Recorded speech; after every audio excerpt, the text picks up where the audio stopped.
राहुल गांधी बड़ी जोरदार न्याय यात्रा कर रहे हैं। उत्तर प्रदेश से गुजर के काफी सफलता की बातें हो रही हैं। सफल मानते हैं उनकी यात्रा को, कैसे देखते हैं? एक फिर मैं कहावत आपको सुना रहा हूँ कि जहाँ जहाँ पांव पड़े राहुल गांधी के, वहाँ वहाँ कांग्रेस का बंटा ढार। जिस दिन से उनकी यात्रा शुरू हुई है उस दिन से कांग्रेस अंत की ओर बढ़ रही है। कांग्रेस लगातार अपने बड़े बड़े नेताओं को खोती चली जा रही है। किसी को श्री राहुल गांधी के नेतृत्व में भरोसा नहीं है और जहां कांग्रेस की सरकार है वहां पर भी डगमगाहट की स्थिति खड़ी हो गई है।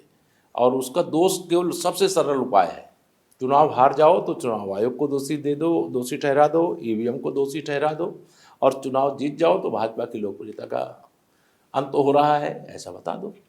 देश के अंदर भारत जोड़ो यात्रा निकालो और उत्तर भारत और दक्षिण भारत को अलग करने का भाषण दो और उसके खिलाफ एक शब्द भी ना बोलो। कैसे चल सकता है?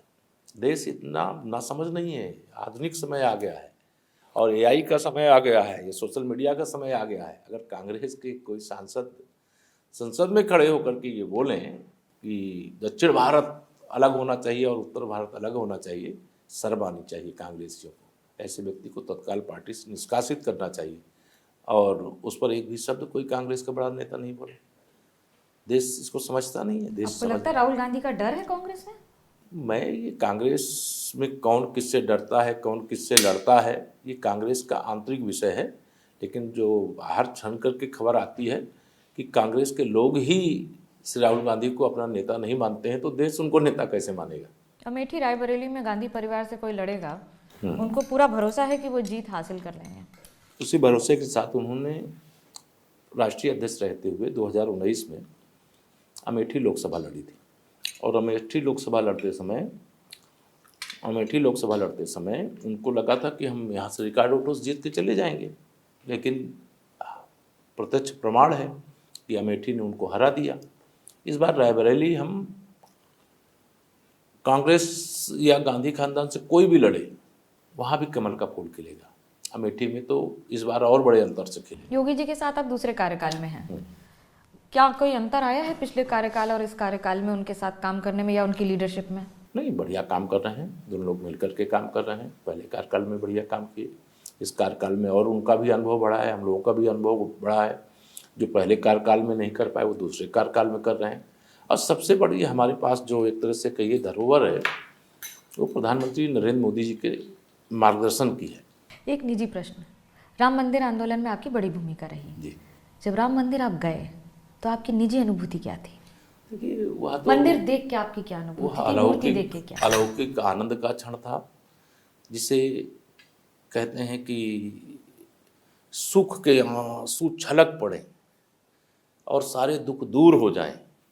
रामलला को जन्म स्थान पर 5 शताब्दी बाद विराजमान देख करके जिस आंदोलन में ताला खोलने के दिन से लेकर के प्राण प्रतिष्ठा के दिन तक का हिस्सा रहने का भगवान रामलला ने कृपा कर दी मुझे। मैं आपको भावुक देख रही हूँ। मैं स्वाभाविक है, मैं नहीं, पूरा एक राम भक्त भावुक है। शायद संसार में कोई ऐसा मतलब स्थान नहीं रहा होगा इस प्रकार से कोई मंदिर बना हो और पूरे देश के राम भक्तों के आंखों से खुशी के आंसू छलक पड़े हों। वह 22 जनवरी 2024। आप रोए थे? खुशी से रोए थे और उस खुशी को शब्दों में व्यक्त भी नहीं किया जा सकता। वो एक अलौकिक आनंद होता है जिसके लिए शब्द की सीमा नहीं होती है, वो शब्द से परे होता है। जो सुख है, जिसको कहते हैं जिसके हृदय में राम नाम बंद है, उसे हर घड़ी आनंद है। जैसे ही घड़ी का काटा दोपहर 2:30 पे आए, बबीता जी का दिल सास बहू साजिश के लिए मचल जाए।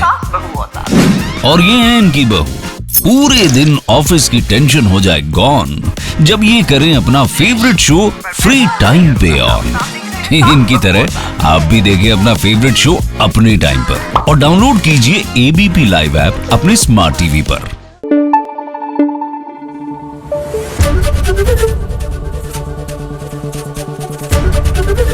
एबीपी न्यूज आपको रखे आगे।